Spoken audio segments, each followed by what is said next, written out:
أعوذ بالله من الشيطان الرجيم بسم الله الرحمن الرحيم ومن يقنت منكن لله ورسوله وتعمل صالحا نؤتها أجرها مرتين وأعتدنا لها رزقا كريما۔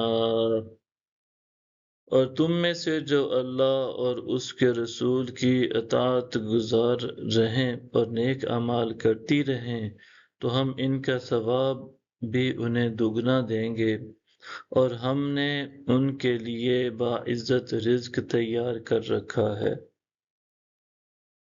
یا نساء النبی لستن کاحد من النساء ان اتقیتن فلا تخضعن بالقول فیطمع الذی فی قلبه مرض وقلن قولا معروفا۔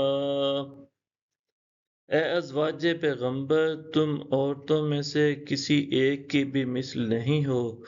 اگر تم پرہیزگار رہنا چاہتی ہو تو بات کرنے میں نرم لہجہ اختیار نہ کرنا کہ جس کے دل میں بیماری ہے وہ لالچ کرنے لگے، اور شک اور لچک سے محفوظ بات کرنا۔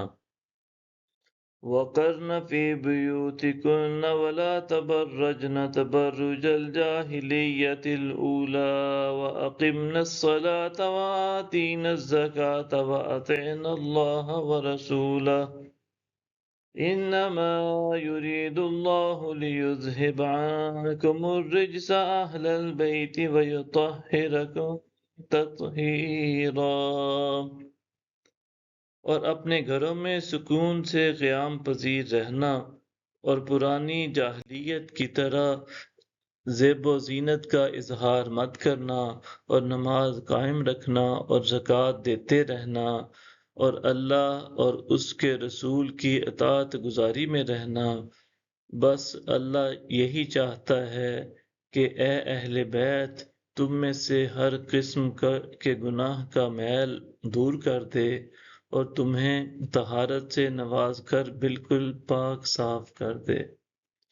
وَاذْكُرْنَ مَا يُتْلَىٰ فِي بُيُوتِكُنَّ مِنْ آيَاتِ اللَّهِ وَالْحِكْمَةِ إِنَّ اللَّهَ كَانَ لَطِيفًا خَبِيرًا۔ اور تم اللہ کی آیتوں کو اور سنت و حکمت کو جن کی تمہارے گھروں میں تلاوت کی جاتی ہے یاد رکھا کرو، بے شک اللہ صاحب لطف خبردار ہے۔ صدق اللہ العظیم۔